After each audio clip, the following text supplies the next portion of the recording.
Hello and welcome to Get Yourself Optimized. I'm your host, Stephan Spencer, and today we have Allison Maslan with us. Allison is the Wall Street Journal bestselling author of Scale or Fail, endorsed by Daymond John and Barbara Corcoran. Allison's built 10 companies since age 19. She's the founder of Pinnacle Global Network, where she and her team of mentors guide CEOs to scale their companies, fast-track their success, and create a more meaningful life. Allison, it's so great to have you on the show. So good to be here, Stephan. Thank you for having me. I'm curious to hear your origin story. How did you start at age 19 with your first business?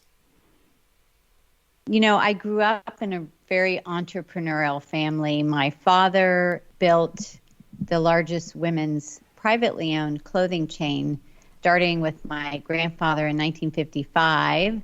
And then my dad expanded that across the country to the early 80s. And so just really from the very beginning, that's all I remember is going with my dad from store to store, working in the warehouse, hanging up clothes, just being a part of that entrepreneurial energy. And I just wanted to do that. I didn't really know anything different. I never thought about really getting a job. I just knew I was going to have a business. Gotcha. And what was that business? Yeah, I don't really count that as a real business, but it was a personalized poetry company where I would find out about the person, their personality, special things between the two people, and create a personalized poem. And it was such a huge hit. I was in college and I was making an extra $25 a pop. And I thought, oh my gosh, this is incredible. I kind of like this entrepreneurial thing. But I learned pretty quickly that I was going to have to write a lot of poems to be able to pay my rent. That one was short-lived, but it definitely opened the door for me to see the possibilities. Yeah, it seems hard to scale that kind of a business. Yes. Well, we have a lot of copywriters out there, right? That are, they definitely are the art or the artist. And those businesses are difficult to scale. But there are ways to do that. And we can talk about that a little later if you're interested. Yeah, for sure. That's a good point, that really any business is scalable if you can figure out systems, processes, talent to bring in, et cetera, et cetera. So Exactly. what would be the most scalable or scaled business that you've created out of the 10 so far? That's a really good question. I think probably the one that I am running now, and for the last 11 years, it's called Pinnacle Global Network. And we mentor business owners all over the world. And just backing up a little bit, back in 99, I started a homeopathic college in San Diego called the Homeopathic Academy of Southern California. And I was a homeopathic practitioner for a long time, and we really didn't have many practitioners here. So I said, okay, I'll start a school to train others. And at that time, I built a curriculum and then also brought on some of the best teachers from around the world. So I sold that business in 2005, but it was a great experience for me to bring a team of experts in, because I've never wanted to be the guru. I want people to have experiences and learn from a lot of other really smart people that bring their wisdom to the table. And so in the company that I have now, we have 18 mentors that work with our clients, and they are CEOs of their own companies. They've scaled global companies, done mergers and acquisitions, they've franchised, you name it. They've got the experience. And so I really learned early on the value of that in that earlier business and brought that to the table with Pinnacle. So the strategy that we've used is building a team managed company, meaning that I've replaced myself in the mentoring aspect of the business. In fact, right now there are many, many sessions going on around the world with our mentors, and I'm able to be here doing this interview. Yeah, that's amazing. And so that's a self-managing business. You don't have to be operating it. You don't have to be in the business. You can be working on the business, or you could take a sabbatical and the business will tick along. Exactly. That's the whole point, because you really want to build a business that's a separate entity from yourself. And I think that is the hardest thing for a CEO founder to accomplish, because it feels very scary and unnatural to let go. But it's actually the best thing that you can do in the business, is to get out of your own way. Yeah. I just did that recently. This year I hired a COO and an EA full time. I've had virtual assistants over the years and they've been invaluable, but having a full-time executive assistant has been a game changer. And of course, having a COO has been a game changer as well. And it's only been like 3 or 4 months into it. I learned something just last week that I'd love to hear your opinion about, and that is the idea of a self-multiplying business. So a self-managing business is, as we just discussed, you can go off on sabbatical, you can stop operating the business and it still ticks along. But a self-multiplying business, which I learned from Dan Sullivan, I'm in Strategic Coach, which is a fabulous program. Self-multiplying means it grows and grows, doesn't just sustain. And who knows where it could lead, and you don't have to be involved. Do you have that with Pinnacle, or is that something you're working towards? Yeah, I mean, I haven't heard Dan name it specifically like that, but what we talk about with scaling and we use a method called the Scale It method. And that is our process, our signature process to help companies scale. And so, yeah, the point is that it continues to multiply and grow without you. And scaling really is about finding that multiplier. So how do you replicate you and your product, your service, so that it can multiply well beyond you? Mm-hmm. So, but yeah, I like the way Dan is very clever, where he comes up with his names and things like that. But yeah, it's, you don't want it to just hum along. You want it to be able to continue to grow and thrive, and you being the visionary of the company. And, there are many choices at that point. You could sell it. You could bring in a CEO and remain on the board and just have it for cash flow. Start another business, pass it on to family members. There are many options once you get it to that level. Right. And if you have a business where you don't have an exit strategy, I learned this early on in my entrepreneurial career, you don't actually have a business. You just have self-employment. You have a job.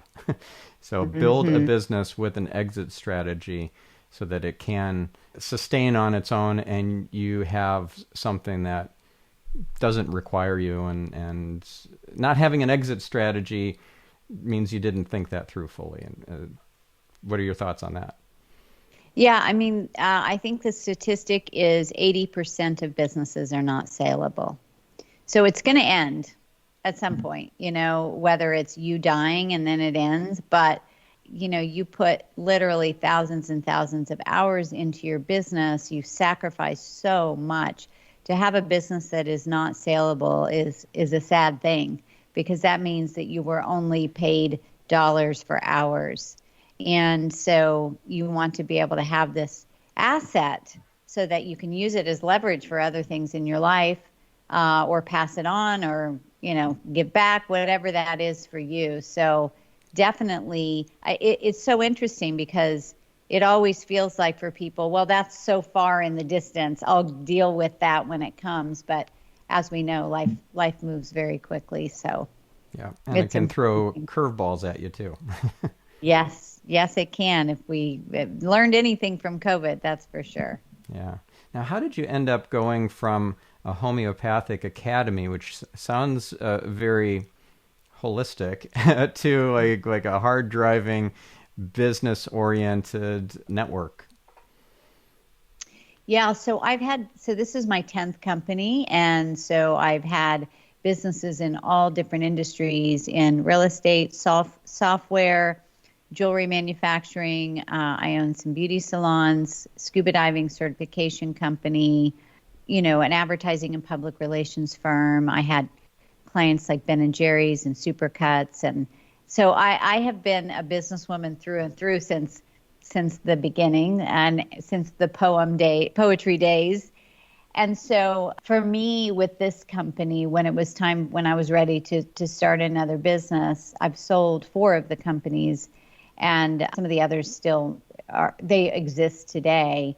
I just felt like it was time for me to give back. Like, this business is the culmination of all of the work that I've done over my 37 years in business now, to be able to share, my mistakes, what has worked, what hasn't, what are some of the shortcuts, and so that to help others get that direct route towards their dreams. And it has been I've loved all the businesses, but I would say this one has been the most gratifying, to be able to see now over a decade of these clients really grow and scale their companies.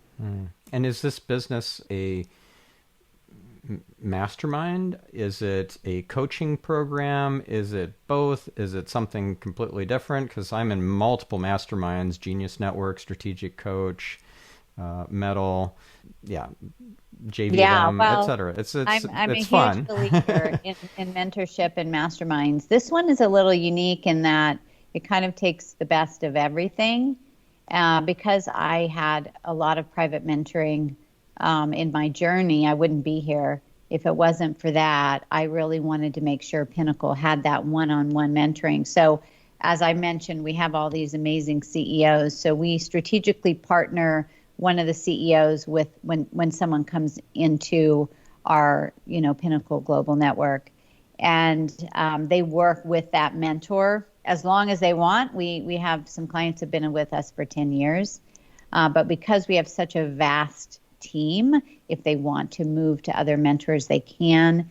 And then we also put them into a small group mastermind, which is about 5 to 7 mentors. 5 to 7 other CEOs that they meet with on a regular basis. And their mentor is also on those Zoom calls. And so they're really with their mentor like 3 times a month. So they become like part of their business. And then we have about 250 members in our community. And so they really support one another as well. And then we do live events also. So it's really like that sort of the triangle of the private mentoring, one-on-one, and the small community and the large community as a whole. Got it. So it sounds maybe a little bit like Vistage, what used to be called Tech. Yeah, a little bit like Vistage, and the Vistage has the forums, but this is really a lot of one-on-one. So because our members are all different industries, from engineering to staffing to bridal and pet stores to, grip tape, we have such a vast array of different industries, which is important because that way you really get creative with your solutions instead of doing it like everybody else in your industry, which is definitely a recipe for disruption these days. And what we do is we customize a strategic plan for each of our members. And through our scale-up method that I'm happy to share with you a little bit today, but the mentor actually helps them build the customized roadmap and then really walks them through it, all year long. Because as you know, things come up in business that we don't expect, or decisions that you have to make and so forth. So it's like they have a board of advisors all along. So there is the one-on-one and the larger community. So in that respect, definitely with the community. But the other thing too is our mentors have all run their own companies, and they are still running companies today. So they speak from experience. They've been in the trenches. They know the challenges and the pains that the business owners go through. So. Yep. That's important. Yeah. So can we walk through the scale-up method? And I'd love to also understand what makes your method different from, let's say, EOS, Entrepreneurial Operating System, or some of the other systems out there? Yeah, that's a great question. So the scale up method, and probably from my homeopathic days, is really kind of a holistic perspective with business, where EOS, which is a great system, is really focused on accountability, KPIs, how to structure a meeting, how to keep your team more productive, things like that. Yeah. With the scale up method, it's all the pieces in the business. It's an acronym for SCALE, which is strategic vision. So this is the part of the scale up method where we help you get super clear on where you're headed. What is it that you're creating? What is your vision? And pulling that out of the CEO's brain, and so that the team really is in alignment with that vision. And then the C is cash flow, which is the oxygen of your business. And that pertains to marketing and finance.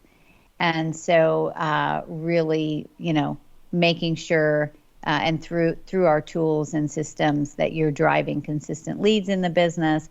And also it's all about how much you keep, right? So, a lot of people are making a lot of money, but then they're not retaining clients, and there's a lot of cash flow gaps in there. So we really want to look at the gaps of cash flow in all areas of your business, even operations. And then the A is alliance of the team, making sure the team is in alignment with the vision and that you're building a collaborative culture. And so that you're really cultivating leaders and inspiring people into action instead of being the boss and telling people what to do with that top-down mentality, which, is thankfully becoming more and more outdated. Yeah, I've actually learned of a model. I wouldn't recommend it, but it's called seagull management.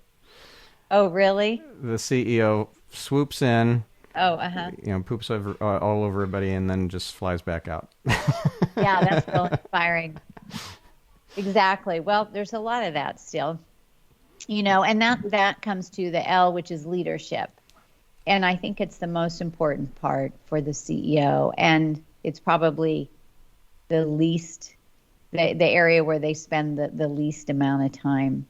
And generally because they have a lot of anxiety about their business. And so they react out of their emotions instead of really stepping into that leadership with your success mindset, your money mindset, your communication, how to deal with stress, how to tap into your resilience. And, we've all had those moments where we have reacted out of, impulsivity, anger, frustration, and then you always regret it later. So really learning how to manage and step fully into your leadership. And that way you have people on your team following you, not just because you're paying them, but because they really believe in the vision and they really want to help move it forward. And then the final part is execution.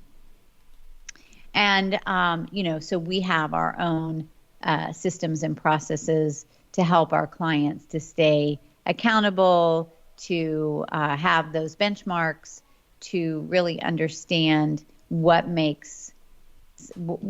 do we measure success, and all of that data across all the pillars. So that in a nutshell is a scale-up method. And within each of those pillars, we have several systems and processes to make it easier for our clients. And then we have 5 phases of scaling that we take our clients through. So each of those pillars, you're always checking in to see, okay, which ones, are in the red right now that need addressing. And it's always changing and evolving. Right. And so if you could give us an example of, let's say, a cash flow strategy or tactic in the C part of the scale method, what would be something that would help a business that would be maybe counterintuitive or at least not intuitive, many businesses aren't implementing in terms of managing their cash flow? Yeah, I would say this is a really good one because I'm actually getting ready to lead a boot camp specifically on this topic. And I probably talk to one or two CEOs every week that say to me, I hired a marketing company and I really thought that they were going to help us to, be successful in our marketing, drive in leads. And I paid thousands and thousands of dollars and it didn't work. And I would say that most CEOs at some point in their journey have experienced this. And, on the other side of it is, they may not be doing any marketing. And it's interesting because we do work with some companies that have gotten to the 3 to 5 million mark and have done no marketing, which, they've gotten business through referrals, which is great, but that's not really marketing. I call it accidental referrals. So what needs to happen is that you need to have your customer journey from lead to prospect. From prospect to lead to customer to repeat customer to raving fan community. And you need to be super clear on who your avatar is and where to find them and how to communicate with them, even if it's not like the ideal messaging. But if you as the CEO, as the team that is going to be communicating with the marketing company, do not know this to the core of your being, then that marketing, it's just not going to work, because they're out there representing you. They have to be your voice. And so they need to know your message, your market, and your offer. Just really have that dialed in. And in most cases, they don't, because the CEO doesn't know how to communicate it. They just want to hand it over. And so that's one of the things we help them do is we have a whole customer journey, from the inception all the way to the repeat business that we help them develop. Then they can take that blueprint and then hand it to the marketing team or give that to their in-house team. And that, is such a game changer. Have you had that situation where you've hired a marketing company or a specialist marketing company, let's say an SEO company or paid search company or whatever, and it didn't produce the results, and you can kind of point it to one of these issues? Oh yeah, 100%. I mean, we always have like the best intentions, and we hope, and I think in most cases, it's nothing against the marketing company. I owned an advertising agency. We did full service public relations, advertising, television, radio, everything. So I get it from both sides. And it's really like, it's a language, you're speaking a specific language, and that marketer, whoever is that's going to be communicating that message, needs to be you. They need to be able to speak that language and then make it eloquent, make it beautiful, something that's going to attract people to read it or listen to it or whatever it is. But it is the most important thing, and it's the piece that most business owners miss. Yeah, for sure. So what would be an example of a big turnaround that's happened from a company that maybe was on the edge of bankruptcy or just having real struggles to, after implementing the Scale It method, huge success, maybe even a successful exit?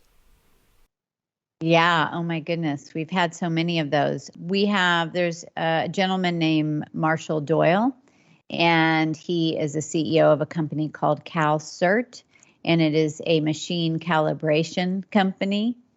And when he came to me, probably it was about 5 years ago, he, had really hit a wall in his growth.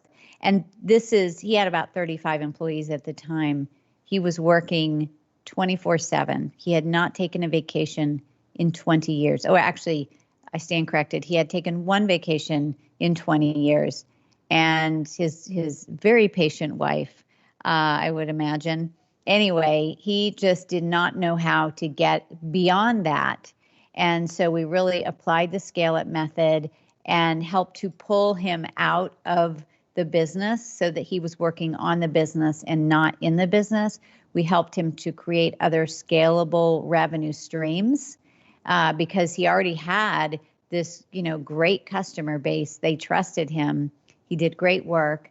And so we were able to really tap into that because, your current customers are going to spend 5 times of what a new customer will spend.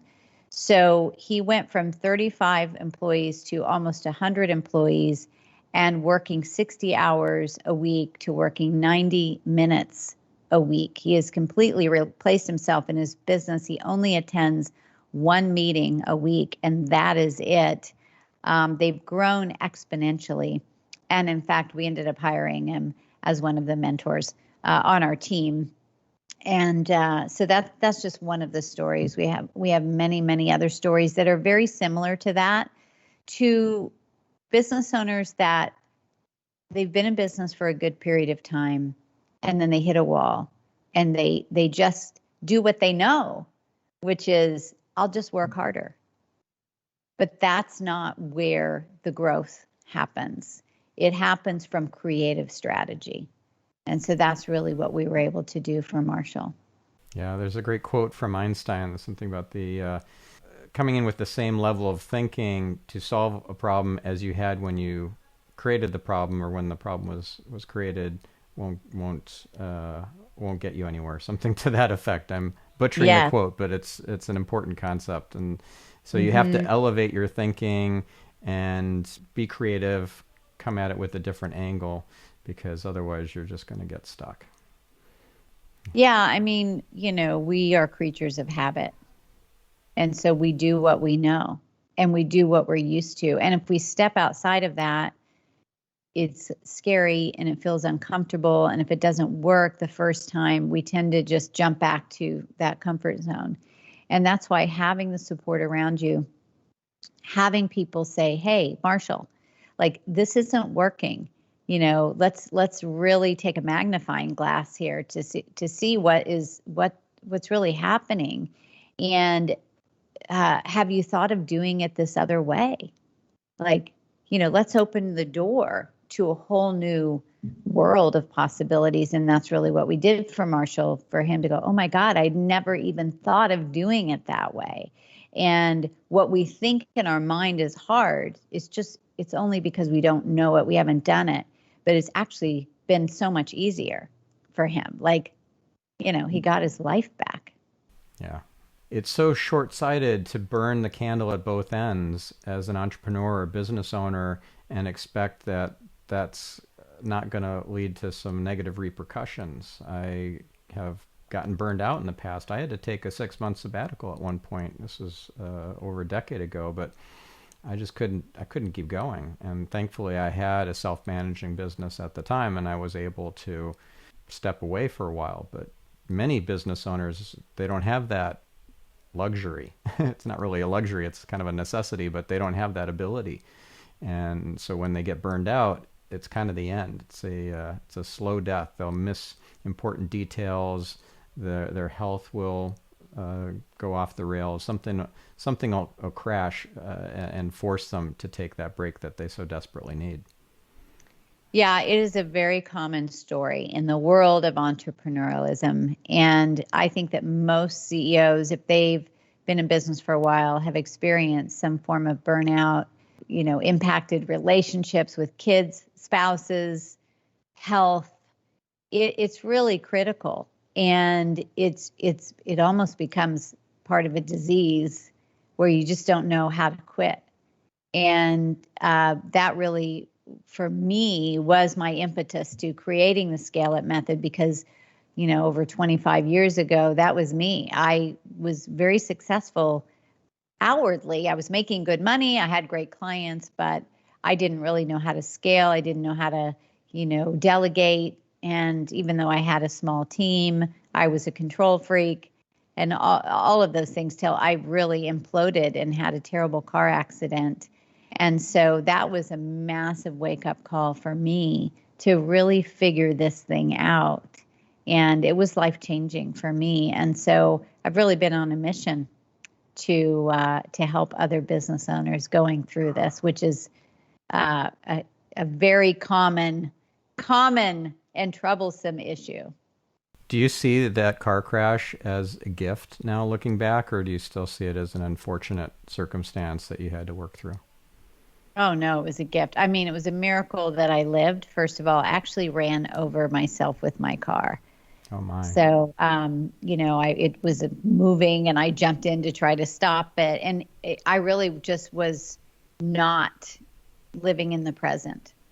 My brain was going a mile a minute. I was late picking up my daughter from daycare. Like, I was just caught up in the stress of life instead of just being in life and enjoying life and being present. And it just got the best of me. And so it was definitely such a miracle, and I believe a massive wake-up call for me.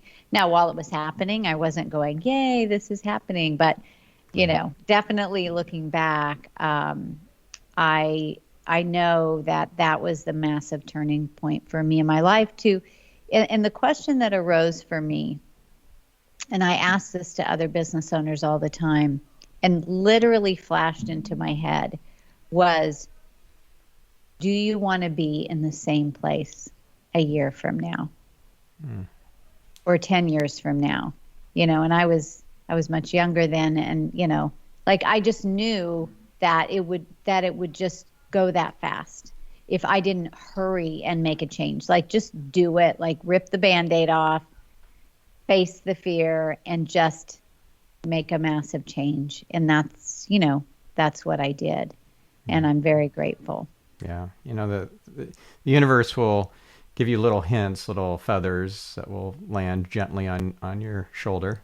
And then they're easy to ignore. Then come the bricks if you continue to ignore them. And then comes the Mack truck if you ignore the bricks. Yeah. Yeah, it was the Mack truck. Definitely 4,000-pound car running over me. So I definitely know I was supposed to be here. But yeah, super grateful, and have not had that experience again. Yeah. Yes. Now you used the word miracle. Could you expound on that a little bit? Because miracle means different things to different people. I'm curious, what does it mean to you? Yeah, that's such a great question. I see miracles every single day, and I really feel that we create our own miracles, and we create the opposite of those miracles in our lives. So just very try to be as intentional as I can with my thoughts and where I put my energy. Now, our brain is wired for survival, and so we have to constantly be focused on being intentional with where we put our thoughts on what we want to create. So, like, if I look out my window here, I'm looking out and I see some gorgeous bougainvillea, and I say to myself, wow, that really is miraculous that is able to blossom like this every single year and give me that sense of beauty. Or I got a text this morning from somebody on my team that was in a car accident this morning, and they were able to walk away from it. It was pretty serious accident. So I would say that was be miraculous too. You wouldn't know it by watching the news. So that's why I try not to watch the news. Me too. Because there are just so many incredible things that are happening every single day. I mean, even during COVID, there were so many amazing miracles at the same time. So it just depends on where you choose to put your focus. And that's, where I feel like I can do my best work is be intentional and help other entrepreneurs be intentional and create their own miracles in their life. Right. So what would be an example of a miracle that one of Pinnacle's clients have received through intentionality and focusing on the positive? Yeah, that's a great question. There's so many. Gosh, one of our clients has a a company called Cat Tongue Grips, and they invented this gription tape.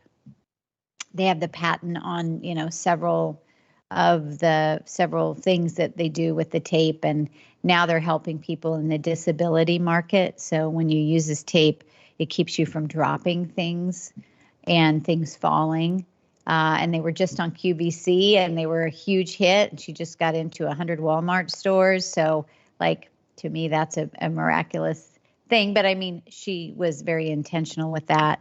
We have another client who is the founder of a company called Dog is Good, and it's a lifestyle brand for people that love dogs. They have a huge following, and they went through a rough time for a period of time due to really just struggles with cash flow. They were in demand, but also with the manufacturing and all of the costs that go into that. And we just really helped her stay on course with that and her vision and focusing on intention and what she was creating, because the demands got pretty high there for a period of time. And because of this, not only has she broken through the other side, but we've helped her create 5 new revenue streams. And one of them is a direct sell model where they have these fans of their Dog is Good brand now opening stores all over the country,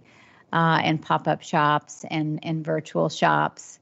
And it has been very, very successful. I mean, this is going to be $1 billion brand. So, and it really was the power of intention for her. Gila, who is the founder, her and her husband, John, Gila and John Kurtz. And then for the Cat Tongue Grips, Missy and Matt Kelly are the founders of that brand too. And I remember when I started working with them, she didn't have the clarity on the vision either. So once they really got that clarity and just, knew the strategies to take, but it takes the focus. It takes being willing to face the fear. And, on those days where you're doubting everything because something isn't working, or you got rejected, or, you're having a really tight cash flow quarter and, all your fear is coming up, just staying clear on that intention, and, the doors will open up. Just keep taking another step forward. And of course, get the support that you need. Yeah. Another way of framing intentionality is thoughts into things. Thoughts become things. Mm-hmm. I learned that from Abraham Hicks, and I just think it's so pivotal. It's one of the most important concepts to get in this life, is that your thoughts create, whether you're doing something that you think is a good thing, but you have a negative intention while you're doing it, like you're begrudgingly doing this thing, this give back measure or whatever, and it looks good from the outside, you've planted the seed of negative intentionality, and it will not go well. Even though it looks good on the outside, you have to have that congruency between the thought, the words, and the actions that come from that thought. Yeah, I mean, I've seen it in my own life so many times. This house that I'm sitting in right now was something that I visualized for 5 years. And exactly like this, with the windows and everything. And, little things. It's so interesting. And I love this topic. In fact, I believe my next book is going to be called The Scale It Method. I'm working on it now. But my next book after that is going to be on this specific topic, because it is, I would say that, such a huge part of my life is this, you want to call it manifesting, if you want to call it the power of intention, whatever it is that you want to call it, is, even the other day, my husband and I were getting ready to go to dinner, and I was looking for this song. This song popped up in my head by Annie Lennox. Sweet Dreams Are Made of These. I can't remember the exact name of the song, but anyway, I couldn't find it on my iTunes for some reason. And we go to the restaurant, and we're sitting there. They had a live band, and then when the band went on break, that's the song that turned on. And, I mean, that was from 1983 or 84. There's been millions of songs since. And it's just when those little things happen, it's always a reminder to me that you are exactly where you are supposed to be. Yeah. There's and nothing when you random. Ask for something, there's nothing random. And when you ask for it, it happens. So maybe not in the exact way that you were, were thinking, but just keep your eyes open because it's there. Right.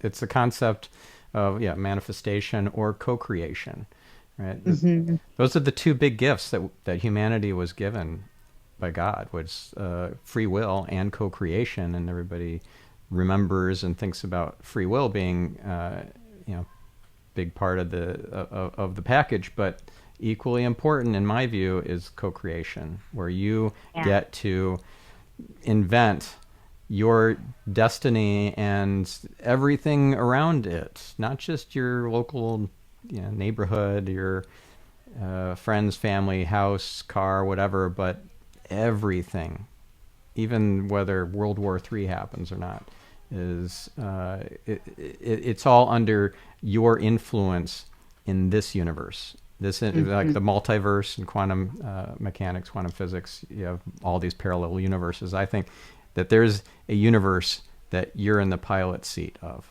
and that universe you get to decide.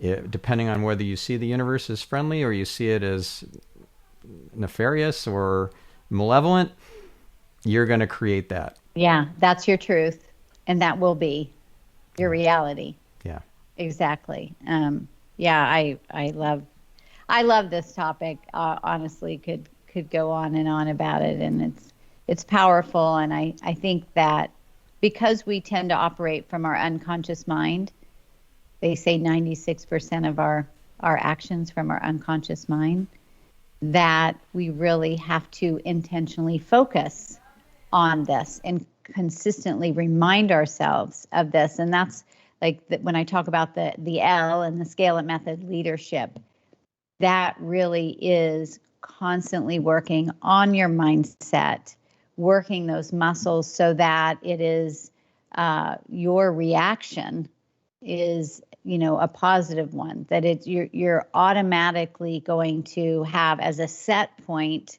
to step into that emotional maturity in how you're going to respond to people, because that's going to set off a pattern of a chain of events from there. Yeah.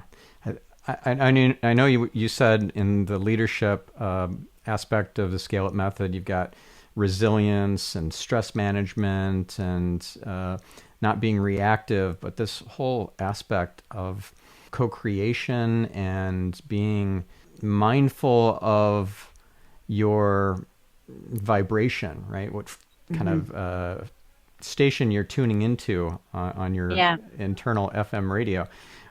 That has a huge impact on what you manifest or what shows up in your life. And how big is that in your method? Like you mentioned earlier, for example, something flashed in your mind and you knew that you needed to make a change.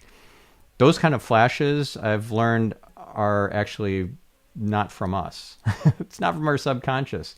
I didn't know this a year ago, but being intuitive means that you are just listening to the intuitive hits and you're taking action on them. You're not ignoring them. Everybody's intuitive. Everyone gets the intuitive hits. They just either follow them or they ignore them. And those intuitive hits, you could say it's the Holy Spirit, it's your higher self, it's angels, however you want to frame it. It's not from your subconscious, and they come in unexpected. They're charge neutral. There's no anxiety or excitement or fear or any emotion, and they don't lead anywhere else. They just sit there. They don't jump to the next thought, to the next thought, to the next thought. They just simply sit there. They simply are. And I'm curious where this whole idea fits into your scale it model.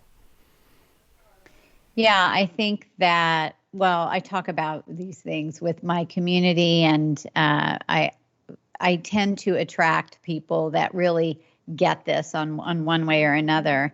And it's quantum physics, really. It is all about energy. And as a homeopathic practitioner for almost 20 years, that is based on the law of similars, and which Hippocrates used in his healing. So this goes way back. And this idea that you attract at the vibration that you're at, that's what the body does as well. So it's really how I've looked at life for a long time. Just to give an example, though, on a more concrete level, when COVID hit in mid-March, we literally we had an event that weekend before that Monday that everything closed down. So I was at a hotel with I think we were the last event before the hotel shut down in San Diego. And we knew kind of what was coming. I don't think we knew to the extent of it. Nobody really did. But when I was in that room with, a lot of our clients, I was really gearing them up to step into their leadership. That leadership meant that you were to be able to thrive in upheaval, and that there's a lot of good that comes from upheaval because it forces us to change, and it forces us to step through that door. And when you open the door, it's a whole new world. And then, a couple weeks later, as reality set in, and we do a lot of big events, and we get a lot of clients from these big events. So, and then I was getting emails from some of our clients that were starting to panic. Oh my gosh, we aren't going to be able to get, products from China, or my restaurant is closing down, or whatever it was, right? And so I had this total download, as you were mentioning. And the thought that came to me was, they are not going down on my watch. They are not going down on my watch. So I gathered the team together. We have an amazing team. And honestly, I didn't even have to ask our team. They were like, okay, what can we do? How can we give extra support? Let's do pivot calls. Let's do abundance hours. Let's do, and so within a matter of 2 weeks, and my community talks about this all of the time. And I don't, it just seemed like that's what I was sort of in the moment, like so many people had to pivot so quickly. But so many of our clients say it was, Allison, because of the way that you all pivoted so quickly, and that you held this higher level of belief in us. We were just, they were like, no, we can't. We were like, yes, you are. This is how you're going to do it. We're going to pivot, And so we kind of got our whole community of almost 250 business owners to do this massive U-turn, in one way or another. Some had to do more extreme than others. And I truly believe that saved, and this isn't about me like tooting my horn. It was just this download that I got, that it was like, okay, we're in this together, and you can do this, and we're here to support you. And, many of our clients had their best year ever, record months, now new revenue streams that they would have never had before. Now, on the other side of COVID, they have a much more sustainable business. And so, yeah, I believe it's being open to those messages and being willing to listen, and then to be courageous enough to say, okay, I don't know how this is all going to play out. I don't know all of the exact steps. I haven't been here before, but I'm going to lead the way. Yep. Awesome. And I loved what you said about abundance hours, that was something that you came up with, you and your team, to help your tribe get into a feeling of gratitude, and knowing that, trusting that things are happening for them, not to them. And I think that's beautiful. And I'm curious, what are your gratitude exercises or rituals? Yeah, so every morning, I call it my manifestation meditation, actually. And I have all these photos that I have collected that are on my computer, on my Mac. And it's just in my photo, like slideshow thing. It's nothing fancy. But these are photos that are meaningful to me, some with my husband, my daughter, different moments, things that I'm really proud of, places we've traveled that bring a really nice feeling to me. Also, then I put affirmations just on a PDF, like I just type them up and save them. Again, nothing fancy. And I have some music that I like, and it just I have it roll, and I listen to the music, and I look at the pictures, and I close my eyes, and I really take in this feeling. And I do that every single morning. It takes, like, let's say 5 to 7 minutes, and it will completely change the way I'm going to approach the day. I'm not a real morning person. I'm a night owl. So sometimes when I wake up, I'm a little groggy. I can relate. Yeah. Yeah. So, and I've embraced that. That's just who I am. And it really does set the tone of my day. And if I feel like, for whatever reason, that I'm kind of going off track, or things are getting stressful, or things aren't coming together like I was hoping, or not fast enough, I will play this meditation. And even though I've seen it so many times, it really does shift me and remind me what's important, reminds me what I'm most grateful for. And yeah, so that's a ritual that I have. I love that. I've started doing something in the last 6 months at my sister-in-law's recommendation. She learned it from a rabbi. I think it's beautiful. It's a gratitude journaling exercise specifically around the challenges and the things that you don't want that are showing up in your life. And yeah, having gratitude for them. I think that's really powerful. I've experienced it as very powerful. It helps me also to see a bigger picture. Like, okay, that whatever it was, car accident or financial struggle or whatever, actually there is a bigger purpose. There is a bigger picture that I may not be fully seeing, but I'm trusting that it's in my highest best good, ultimately my soul's highest best good. Yeah, there's this Hawaiian ritual, and I know I'm going to totally mess up the way you pronounce it. Maybe Ho'oponopono. Have you ever heard of Ho'oponopono. Ho'oponopono? Thank you. Um, and I learned this from a friend, and I was having issues with a neighbor of ours, my husband and I. This neighbor had a lot of anger issues for whatever reason. And it was really affecting us because we share a driveway. They live behind us. And, just any little thing would set him off, and it was impacting me. It was really stressing me out. And I'm affected by people and their energy and so forth. And so this literally had gone on for 5 years. And we love our home. We have an acre and a half here, and luckily we have the space. So it's not like I'm staring at him 24/7, but let's just say he made himself known quite often. And so about a year, or maybe year and a half ago, my husband and I started doing this Ho'oponopono, however you pronounce it. And I got to practice. You nailed it. Now you got it. Okay.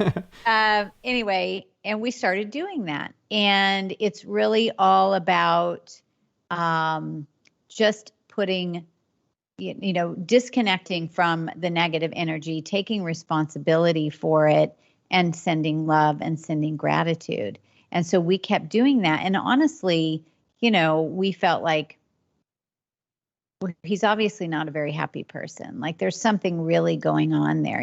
Can we have compassion, I don't know. I didn't ever know what it was about or not about. But so we just shifted our energy around it.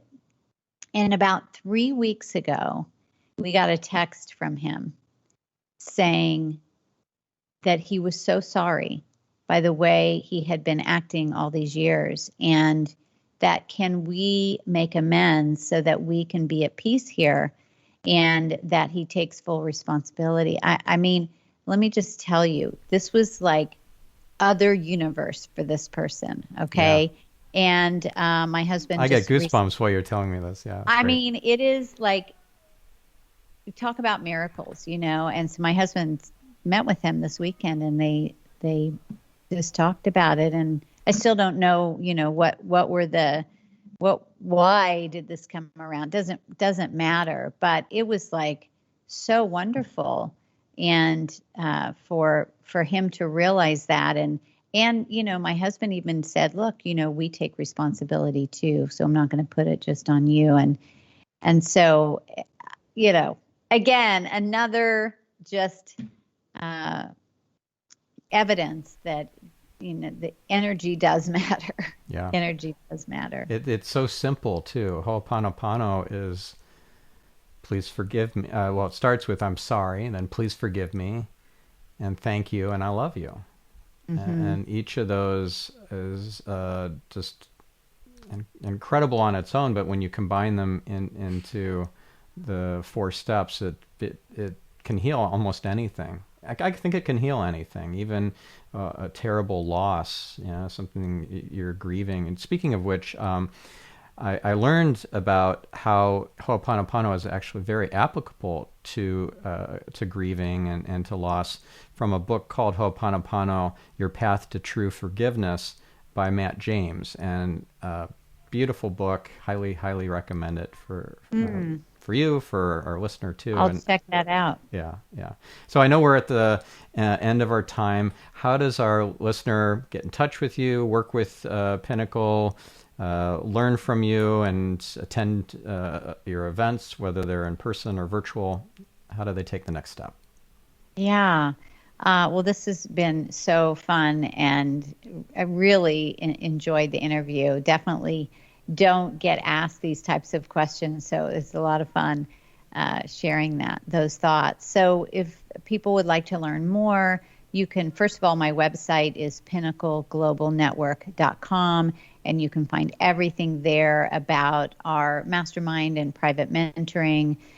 You can also just email me directly at Allison, Allison, at pinnacleglobalnetwork.com if you have questions for myself or my team. And on the website, too, we'll have all of our upcoming events and things like that you can participate in, too. Awesome. Well, thank you so much, Allison. This was wonderful, inspiring, thought-provoking, and, of course, informational. So thank you so much. Oh, thank you. All Thanks right. for having me. And thank you, listener. Now do something with this. Go out there and make it a great week, and make it a great week for somebody else. And we'll catch you on the next episode.